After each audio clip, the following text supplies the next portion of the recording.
I'm going to tell you something. You got to have a tremendous work ethic to be successful in here. In other words, and you can relate to this, you got to have a lot of dog in you. You really do, man, if you want to be successful, because it's going to be a lot of trying times. So you have to have a tremendous work ethic.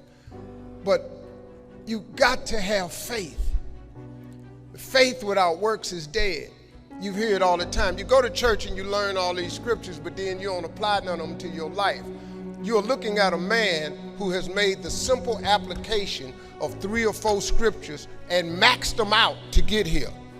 I maxed out 3, 4 scriptures to get here. I kid you not. I'll share them with you if you want to hear about them, but I maxed out 3, 4 scriptures to get here. I'd love to tell you I'm the funniest person ever lived, but I ain't. Richard Pryor got that. I'd love to tell you I'm the greatest entertainer, but I ain't. Michael Jackson was that. I got all that, but they gone. So I probably am. But listen, man, but I got to tell you something. If you could get a couple of things from me, if you could gather this piece of information.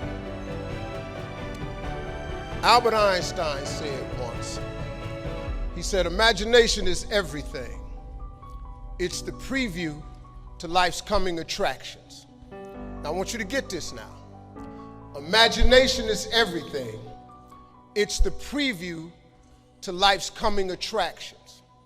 Because if you think about it, everything you have, everything we have in this world, somebody imagined it.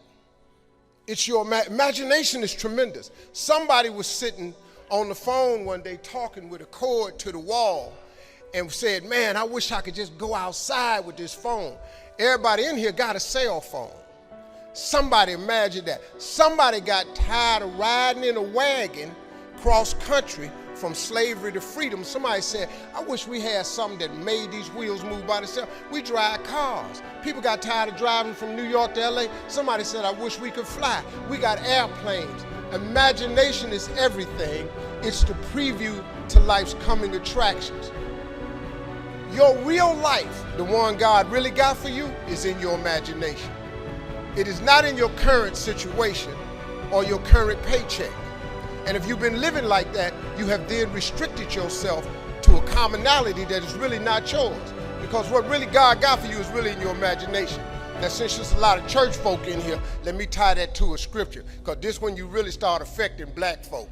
See, y'all don't really believe nothing till you tie it to some type of church thing. So let's just go on and do that. And once again, before I start this, I am not a pastor or a preacher.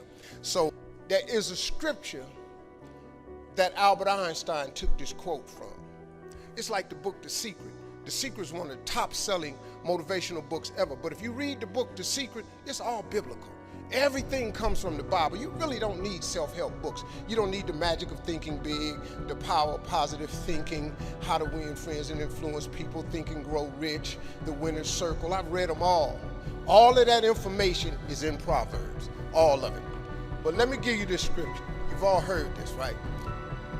Faith is the substance of things hoped for and the evidence of things not seen.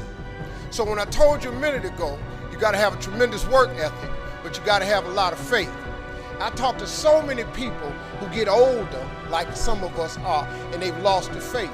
Well, faith is really simple. Faith is the substance of things hoped for. All that means is in the beginning, you just hope something pop up. You know, you just kind of hope something happened for you. I was hoping I would get on TV. I wrote it on a piece of paper when I was 10, I want to be on TV. The problem I had when I wrote it at 10 was I suffered from a severe stuttering problem. I could not talk outside of my house. So can you imagine when I wrote on a piece of paper, I want to be on TV and turned that in? The first thing the little boy next to me asked me, he 10, well, how long is your TV show going to be? Because you're going to be on TV all day. But when I wrote it on the paper, it wasn't factual. It was just hoping. You just got to start with the hope. Faith is the substance of things that you hope for. You just hope something jump. Then what happened is through grace and favor, he give you a couple of them things you hope for, and then you're supposed to start believing then. Because now it turns into faith. But if you take this scripture, faith is the substance of things hoped for and the evidence of things not seen. What is the evidence of things not seen? I just told it to you. Albert Einstein said, imagination is everything. It's the preview to life's coming attraction. But guess what? Your imagination really is. It's the evidence of things not seen. Because your imagination, you know why it's the evidence of things not seen? Because you're the only one can see it. Your imagination is actually God showing you a preview of a coming attraction that he has for you. The moment you don't believe in your imagination, you negate what he got for you. Your imagination is the preview to life's coming attraction. It is the evidence of things not seen. Because can't nobody see it with you. Your problem is you keep telling your imagination to the wrong people. See, if you want to kill a big dream, tell it to a small-minded person. It's dead. How many times, man, have you had a tremendous idea? Something you thought was the one, and you went and told it to your loved ones and your so-called friends, and they shot it down. I mean, you was convinced that it was just, oh man, I just came to you. And you told it to them and they shot it down. And you thought since they was your loved ones and their friends and they got your best interests at heart, you believed them. You was wrong. You let them talk you out of what God got for you. Some of y'all still sitting here with the ambition of opening a business one day, but you scared to go start the business because you got a job and you got bills. Rich people got bills. Everybody got bills. Hell, I got bills. Everybody owes somebody something. I got something with the bank right now. You're going to let the fact that you got some bills stop you from opening the business, the thing that God done put in your imagination. So you're going to squash that because you got bills. Everybody got bills. Your real life is in your imagination. Can you grab what I'm telling you? So I don't know what you thought I was going to say to you. I'm just a real dude. I don't even have the education you all have. I flunked out of school. I ain't got no education. I don't use 4-syllable words. The only 4-syllable word I know is my bank account. That's it. What I'm sharing with you is stuff that everybody can apply today. If you're sitting in here thinking that you're too old to listen to what Steve, hell, I'm 60. I'm 60 years old. I know.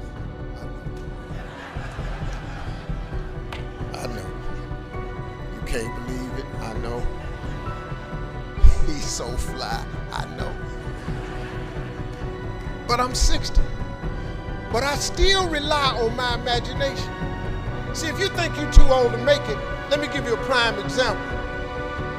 Colonel Sanders. Colonel Sanders has been frying chicken his whole life. He was telling everybody he had the best chicken in the world. Ain't nobody believed it. They turned him down everywhere. Colonel Sanders didn't get a franchise till he was in his 60s.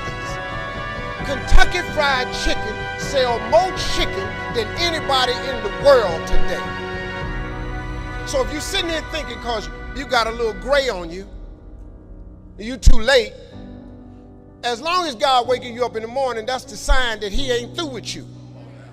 So what you tripping for? You sitting up in here like God can't do nothing for you because you 60. Man, you know what I'm asking God for right now? And I'm 60. If you could see my vision board, you would be blown away. Because I got enough right now. I really know. But I ain't in the need business. I'm in the want business. Ain't nothing wrong with wanting something. Quit going down to these churches y'all sitting up in here going down to, keeping you in these little boxes. God got a big life for you.